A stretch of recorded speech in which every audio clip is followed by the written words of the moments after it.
Protests the world over have been voicing opposition to the Israeli attack on Gaza. Inside Israel, protests in the tens of thousands have taken place. Over 700 demonstrators were arrested since the attacks began. Public opinion figures vary widely in Israel. The Jerusalem Post shows as many as 90% of Israelis support the operation in Gaza. Haaretz, another newspaper, shows only 52% think the war should continue. To understand Israeli opinion and politics, we're joined now by Dr. David Newman, professor of political geography at Ben-Gurion University in the Negev, author and a former columnist for the Jerusalem Post. David joins us from Beersheba. Thanks for joining us, David. Hi, how are you? I guess you're hearing sirens every so often, and every so often a rocket lands, a Hamas rocket. First, just tell us what it's like to be where you are. Well, Beersheba is not that far from Gaza, as you know. Some rockets have come as far as Beersheba. Of course, until the war started, the rockets were being fired mostly into Sderot, which is very close to the Gaza Strip. But Hamas wanted to show they could get much further into Israel. And of course, Beersheba is a prime target. It's the largest town in the region. It's the capital of the Negev, about 200,000 people, a major hospital, a major university. And every so often, some rockets come in that direction. Schools have been shut down in Beersheba for the last 2 weeks, and also much of the university teaching has been shut down because the idea of a rocket hitting a kindergarten or a class full of students is something which, of course, a risk which can't be taken. Was this before the Israeli troops, or before the attack on Gaza began? Was life like this, or it's gotten worse now since the attack? Oh, there's no question. I mean, it's got worse. I mean, I don't want you to get the feeling that everything is abnormal here. Life goes on as normal in most respects. But, you know, the sirens are active, and every so often rockets are fired towards Beersheba or the other towns of the region. The sirens go off, and you're meant to head straight into the concrete shelters and the sheltered areas which are well signposted. I'm a bit blasé about it. I don't go running off to them, but many people do, and there's not really a great deal of time because you know, you have up to about a minute and even less until the rockets fall somewhere. And if they do land in the vicinity, you can hear a distant sort of boom or sound as they land. So the fundamental rationale for this Israeli attack on Gaza is that these rockets were creating an unlivable situation for Israelis. That any Western country that suffered the same fate would respond in the same way. Of course, some people have pointed out that the Basque independence movement in Spain has done a lot more damage in Spain than Hamas rockets have done in Israel, and there hasn't been any Spanish bombing of Basque villages. But at any rate, where is Israeli public opinion on this? Do people in fact accept this as a justified action? Well, I think precisely because the rockets have been coming in, and even now a few of them are still coming in, although much fewer than before, I think that's what, in a sense, keeps Israeli consensus or public opinion behind the overall military operation that's taking place.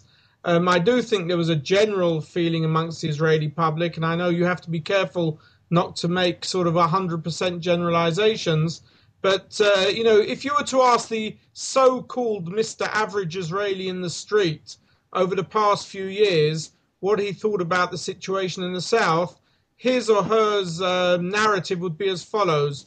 Look, we got out of Gaza, we evacuated the settlements, we gave them the whole of the Gaza Strip, and all they've been giving us in return is rockets into our civilian centers. So, you know, let's go and beat the out of them. You know, that would be the Mr. Average in the street saying.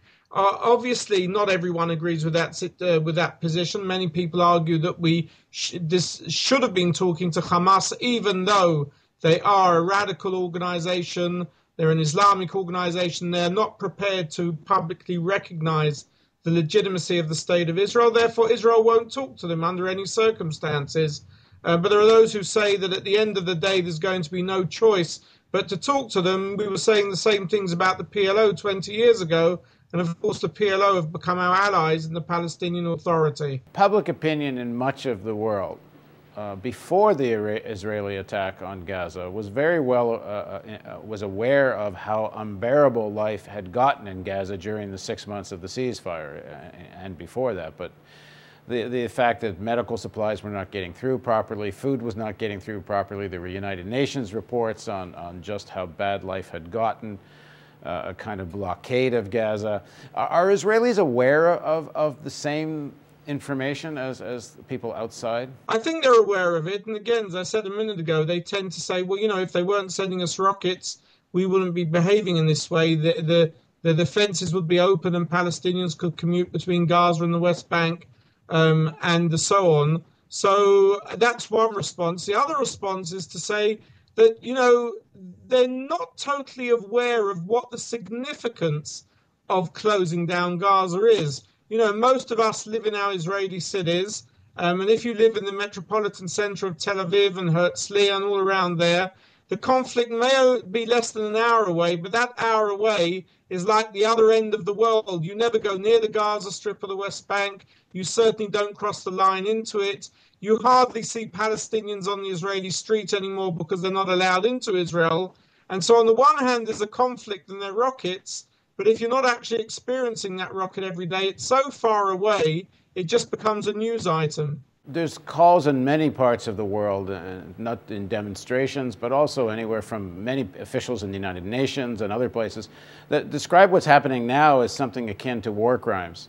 That the attack is disproportionate to the rocket attacks, so what do Israelis make of this? They must be aware of what much of the world is saying. Yeah, and I think Israelis are increasingly worried, not just because it's what the world says, but it's because they also see the pictures.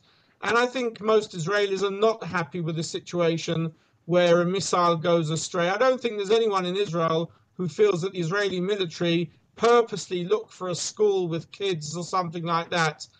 They are well aware that mistakes happen in war. I mean, that is war, and to think that it's not going to happen is a bit naive. And of course, there's this strong argument that the Hamas use civilian centers and schools to hide behind them, so there's no choice, and so on. But nevertheless, when the pictures come out and you see the terrible, agonizing pictures of women and dead children and dead babies, yes, it begins to shift Israeli public opinion as well, although not as much as public opinion is affected by soldiers coming back in body bags.